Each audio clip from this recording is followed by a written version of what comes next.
2024 সালের বরুথিনী একাদশী কবে পালিত হবে এবং কিভাবে পালন করবেন এই একাদশী এবং কোন সময় থেকে কোন সময় পর্যন্ত এই একাদশী চলবে এবং কখন এই একাদশী ভেঙে পালন করবেন সেই সমস্ত শুভক্ষণ এবং এই বরুথিনী একাদশী পালনের মাহাত্ম্য সম্পর্কে জেনে নিন আজকের এই ভিডিওতে।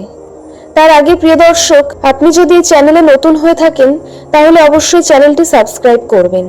বৈশাখ মাসের শুক্লপক্ষের একাদশীকে বলা হয় বরুথিনী একাদশী। 2024 সালের বরুথিনী একাদশী পালন করা হবে 4ই মে।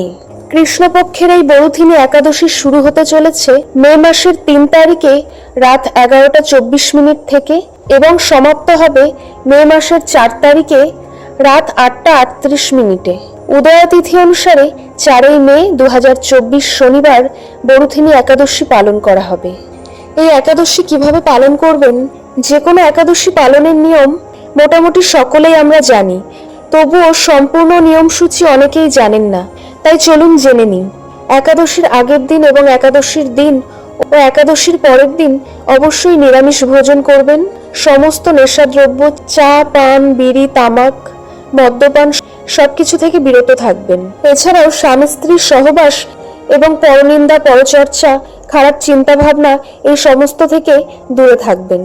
এই একাদশীর 3 দিন চেষ্টা করবেন সম্পূর্ণভাবে ভগবানের নাম স্মরণ করে এবং ভগবানের নাম জপ করে ও ভালো চিন্তা ভাবনা করে কাটান।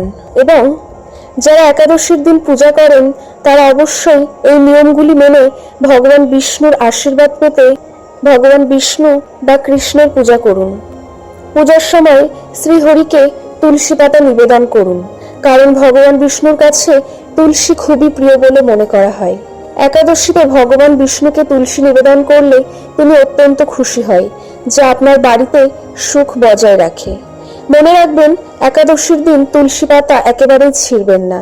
তাই একাদশীর আগের দিন তুলসী পাতা তুলে রাখুন ভগবান বিষ্ণুকে নিবেদনের জন্য এবং নিজের মনের মতো ভক্তি করে ভগবানকে পূজা করুন ও ভগবান বিষ্ণুর, কৃষ্ণের নাম জপ করুন।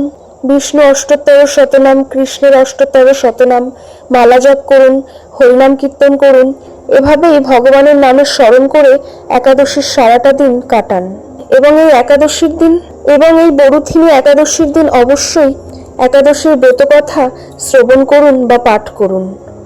এই বরুথিনী একাদশীর মাহাত্ম্য হলো, এই একাদশীতে উপবাস পালন করলে জীবন পাপ মুক্ত হয়, পাশাপাশি পূর্বপুরুষদের মোক্ষ লাভ হয়। এবং মান্যতা রয়েছে এই বরুথিনী একাদশীতে উপবাস করলে ইহকাল ও পরকাল উভয় জগতেরই সুখ লাভ হয় এবং 10,000 বছরের তপস্যার ফল লাভ হয়। এবং একাদশীর আগের দিন রাতে নিরামিষ অন্ন ভোজন সম্পূর্ণ করে দাঁত ব্রাশ করে নেবেন, যাতে মুখের ভেতরে কোথাও অন্ন না লেগে থাকে। পরের দিন একাদশীর সময় সকাল থেকে যারা পারবেন নির্জলা উপবাস করবেন। এছাড়াও যারা নির্জলা পারবেন না তারা একা আহার করতে পারেন। তাছাড়াও পঞ্চরবি শস্য বাদ দিয়ে শুধুমাত্র দুধ, ফল, সবজি, বাদাম এই সমস্ত কিছু আহার করে একাদশী পালন করতে পারেন। এবং একাদশীর পরদিন সকালে ভগবানকে পঞ্চশস্য নিবেদন করে সেই প্রসাদ আহার করে পালন করুন। এইভাবে একাদশী ভঙ্গ করুন।